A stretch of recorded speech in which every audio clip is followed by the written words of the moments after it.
வணக்கம். திசைகளின் 10 மணி செய்திகள். பல்கலைக்கழக மாணவியை கொன்ற சந்தேக பேர் வழி அவருக்கு அறிமுகமானவரே. சைபர் ஜெயா பல்கலைக்கழக மாணவி மனிஷா பிரீத் கௌரை கொன்ற சந்தேக பேர் வழி அவருக்கு நன்கு அறிமுகமான நபராக இருக்கக்கூடும் என்று போலீசார் நம்புகின்றனர்.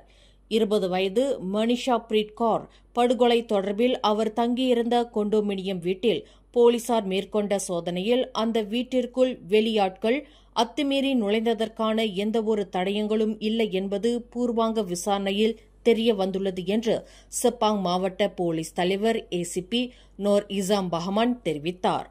தனிமையில் இருந்ததாக நம்பப்படும் அந்த பெண் தங்கியிருந்த வீட்டின் இரும்பு கேட்டு வெட்டப்பட்டோ அல்லது பிரதான கதவு ஜன்னல் உடைக்கப்பட்டதற்கான எந்தவொரு தடயமும் இல்லை. போலீசார் மேற்கொண்ட பூர்வாங்க விசாரணையில் இந்த கொலையை புரிந்த சந்தேக பேர் வழி அவரின் வீட்டிற்கு வந்திருக்கக்கூடும் என்று சந்தேகிக்கப்படுகிறது. அதேவேளையில் அந்த பெண் தலையிலேயே அடித்து கொன்ற பின்னர் அவரின் ஏடிஎம் கார்டுகள் உட்பட சில உடைமைகள் காணாமல் போனதாக நம்பப்படுகிறது. இதுகுறித்து போலீசார் பல கோணங்களில் விசாரணை செய்து வரும் வேளையில் சந்தேக பேர்வழியை பிடிப்பதற்கான வலை சுருங்குகிறது என்று ஏசிபி நோர் இசாம் குறிப்பிட்டார். சர்வா கூச்செங்கை சேர்ந்த மனிஷா பிரீத் கௌர் தான் தங்கியிருந்த வீட்டில் கொலை செய்யப்பட்டு கிடந்தது காலை 10:28 மணியளவில் கண்டுபிடிக்கப்பட்டது.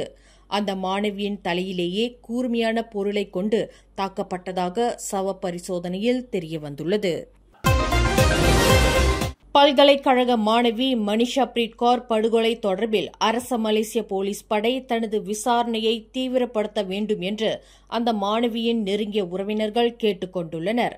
ஓர் ஆற்றல் வாய்ந்த மகளை பறிகொடுத்த சோகம் அந்த மாணவியின் குடும்பத்தை மட்டுமல்ல தங்களையும் வாட்டி வதைத்து வருவதாக அந்த மாணவியின் மாமாவான டத்தோ ராஜ்பால் சிங் தெரிவித்தார்.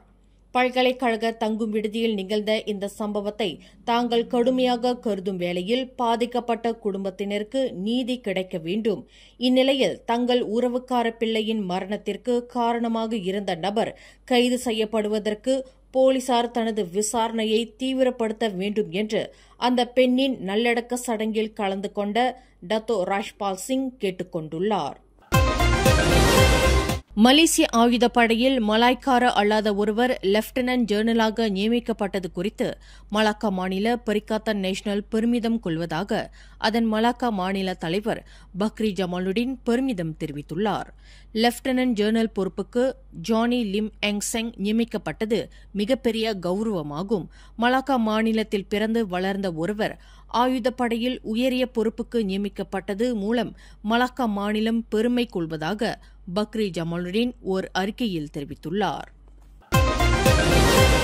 வரும் ஜூலை 1ஆம் தேதி செவ்வாய்க்கிழமை முதல் பொது போக்குவரத்து முறையை டிஜிட்டல் மயமாக்கும் அரசாங்கத்தின் நடவடிக்கையின் ஒரு பகுதியாக டச் அண்ட் கோ இ-வாலெட் வாயிலாக மை 50 போக்குவரத்து பாஸை புதுப்பித்துக் கொள்ள முடியும் என்று போக்குவரத்து அமைச்சர் ஆந்தனி லாக் தெரிவித்தார்.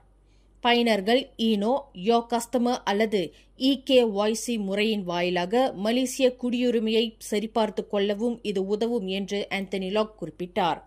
தவிர செயலி வாயிலாக NFC செயல்படுத்தப்பட்ட டச் அண்ட் கோ அட்டையை பயன்படுத்தி மக்கள் தங்கள் மை 50 போக்குவரத்து பாஸை புதுப்பிக்கலாம் என்று ஆந்தனி லாக் இன்று அறிவித்தார். தற்போது மை 50 போக்குவரத்து பாஸ்களை ரேபிட் கேல் முகப்பிடங்களில் மட்டுமே புதுப்பிக்க அனுமதிக்கப்படுகிறது. இதனை புதுப்பிக்க ஒருவருக்கு சராசரி 2 முதல் 3 நிமிடங்கள் ஆகின்றன என்று ஆந்தனி லாக் குறிப்பிட்டார். ஒரே நேரத்தில் 15 வாடிக்கையாளர்கள் இருந்தால் காத்திருக்கும் நேரம் 45 நிமிடங்களுக்கு மேல் ஆகலாம். இதனை சற்று கற்பனை செய்து பாருங்கள் என்று அவர் தெரிவித்தார். ஒரே நேரத்தில் அத்தகைய முகப்பிடங்களில் மக்கள் நீண்ட வரிசையில் காத்திருப்பது குறித்து தமக்கு அதிகமான புகார்கள் வந்த வண்ணம் இருப்பதாக ஆந்தனி லாக் குறிப்பிட்டார். மை 50 போக்குவரத்து பாஸ் டிஜிட்டல் மயமாக்கல் முறையின் மூலம் ரேபிட் கேல் முகப்பிடங்களில் நீண்ட வரிசைகளை குறைக்க முடியும் என்று ஆந்தனி லாக் நம்பிக்கை தெரிவித்தார்.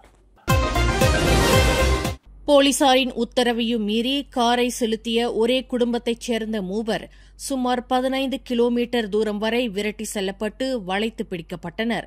இச்சம்பவம் நேற்று இரவு 10 மணியளவில் Johor Pontian Kampung Sri Puniyan Jalan Parit Haji ஒத்மானில் நிகழ்ந்தது. இதில் இந்தோனேசியர்களான 32 வயது கணவன், 24 வயது மனைவி ஆகியோர் கைது செய்யப்பட்டதுடன் அவர்களின் 2 வயது மகன் மீட்கப்பட்டான். அவர்களின் காரை போலீசார் பரிசோதனை செய்ததில் 8.58 கிராம் போதைப்பொருள் கைப்பற்றப்பட்டதாக பொந்தியான் மாவட்ட போலீஸ் தலைவர் முகமது ஷஃபி தயீப் தெரிவித்தார்.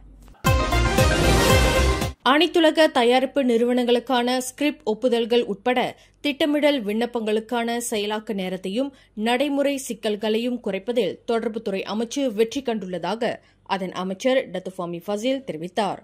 தொடர்புத்துறை அமைச்சு மேற்கொண்ட நடவடிக்கையின் வாயிலாக குறிப்பிட்ட சாதனையை எட்டிப்பிடிக்க முடிந்ததாக அவர் குறிப்பிட்டார். இந்த சீர்திருத்தங்களின் வாயிலாக திறமையின்மையை குறைப்பதிலும் படப்பிடிப்பு மற்றும் ஊடக தயாரிப்புக்கான ஒரு இடமாக மலேசியாவின் ஈர்ப்பை அதிகரிப்பதிலும் ஒரு முக்கிய மைல்கல்லை தொட முடிந்தது என்று டத்துஃபாமி தெரிவித்தார்.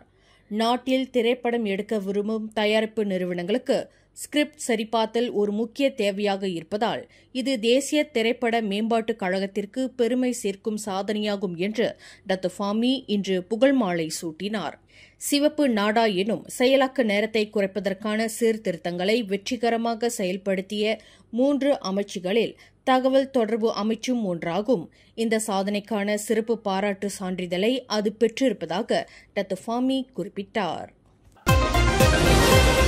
வணிக திட்டத்தின் வாயிலாக இந்திய சமுதாயத்தை சேர்ந்த சிறு மற்றும் நடுத்தர வணிகர்களின் வர்த்தகத்தை ஆதரித்து அவர்களுக்கு உதவுவதில் எஸ்எம்இ வங்கி துணை நிற்கிறது என்று தொழில் முனைவோர் மற்றும் கூட்டுறவு மேம்பாட்டு துணை அமைச்சர் டத்தோஸ்ரீ ஆர் ரமணன் புகழாரம் சூட்டினார்.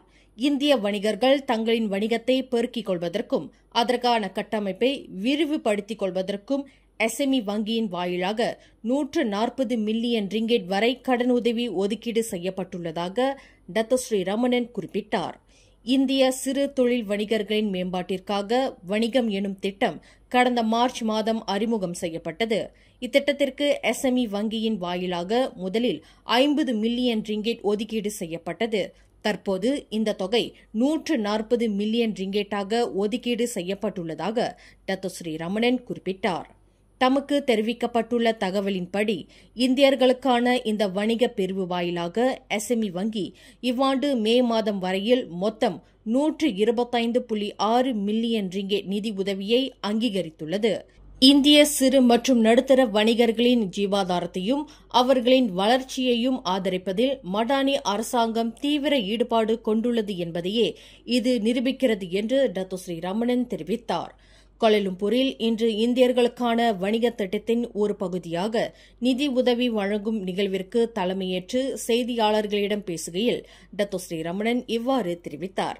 இத்திட்டத்தின் கீழ் குறைந்தது 1 லட்சம் ரிங்கெட்டில் இருந்து 3 லட்சம் ரிங்கெட் வரை கடனுதவிக்கு கேட்டு இந்திய வணிகர்கள் விண்ணப்பிக்கலாம். அதன் அடிப்படையில் இன்று 8 நிறுவனங்களுக்கு கிட்டத்தட்ட 2 மில்லியன் ரிங்கெட் கடனுதவியாக வழங்கப்பட்டுள்ளது.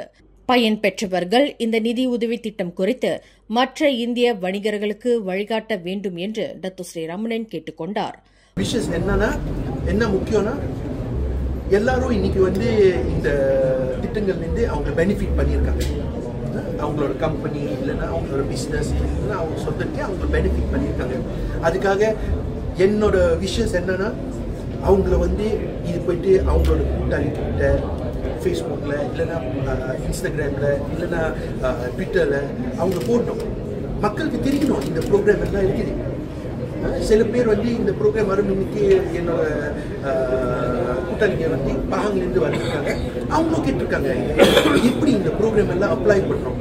ஸோ இந்த ப்ரோக்ராம் எல்லாம் மீடியா எத்தனை பேர் இருக்காங்க, மீடியாவில் நம்ம போடுறோம், நம்மளோட சொந்த சோஷியல் மீடியாவில் நம்ம போடுறோம். ஆனால் மேபி நம்மளோட சமுதாயம் இந்த மாதிரியோட இஷ்யூ ரொம்ப பார்க்க மாட்டாங்க. ஸோ தயவு செஞ்சு நீங்களும் அட்லீஸ்ட் உங்களோட கூட்டாளிகிட்ட நீங்கள் ஃபார்வர்ட் பண்ணிங்கன்னா கண்டிப்பாக அவங்க பார்க்குறாங்க இது என்னோட கூட்டாளியிலேருந்து வந்திருக்குது, நான் கண்டிப்பாக பார்ப்பேன் என்ன அனுப்பியிருக்காங்க. மேபி குரூப்பில் அவங்க மிஸ் பண்ணியிருப்பாங்க. ஸோ அந்த உதவி மட்டும் நான் கேட்குறேன். வணிக திட்டத்தின் வாயிலாக எஸ்எம்இ வங்கி வழங்கிய கடனுதவி தங்கள் வணிகத்தை விரிவுபடுத்துவதற்கு பெரும் உதவியாக இருந்ததாக இத்திட்டத்தில் பயன்பெற்றவர்கள் மற்றும் நிதி உதவி பெற்றவர்கள் விவரித்தனர். ஆனிக்சன்ல வேஸ்ட் கலெக்ஷன் பிஸ்னஸ் செய்கிறோம். That means domestic waste collection. நம்மளுக்கு இங்கே எஸ்எம்இ பேங்க் நம்மளுக்கு ஸ்கீம் பம்பியாயன் வணிகம் அப்ரூவ் பண்ணியிருக்காங்க.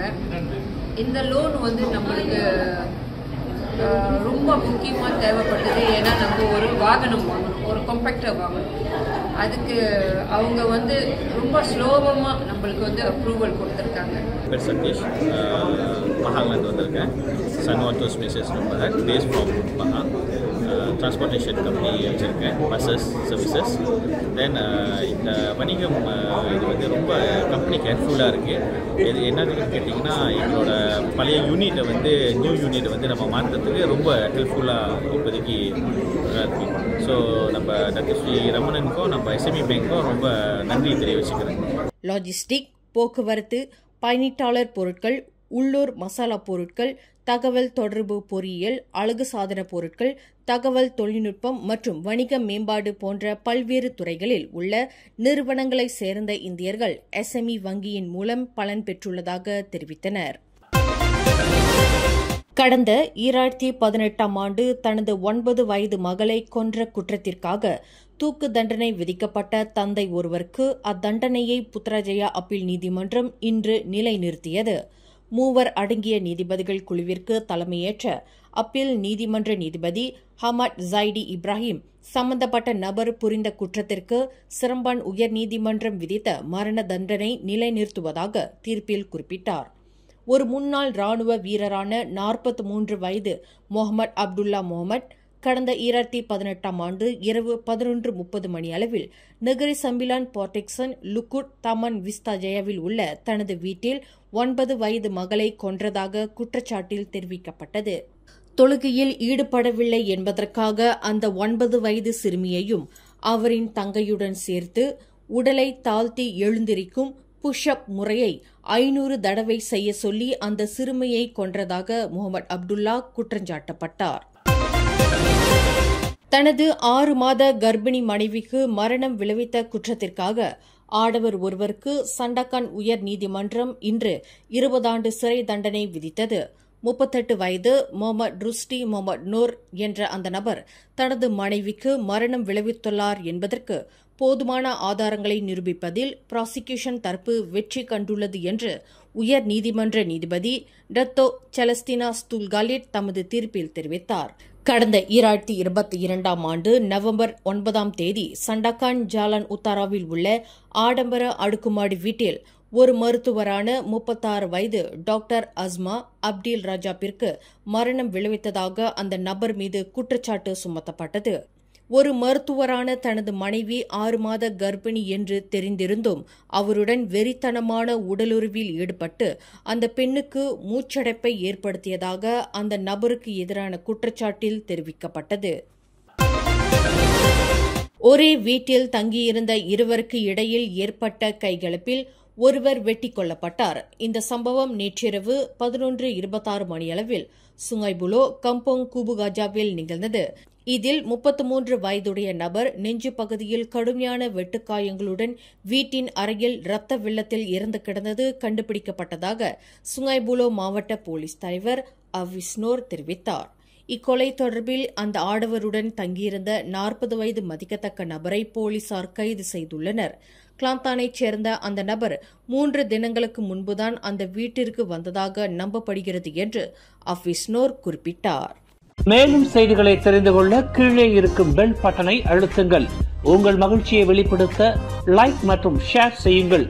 தொடர்ந்து திசைகளோடு இணைந்திருக்க சப்ஸ்கிரைப் செய்யுங்கள்.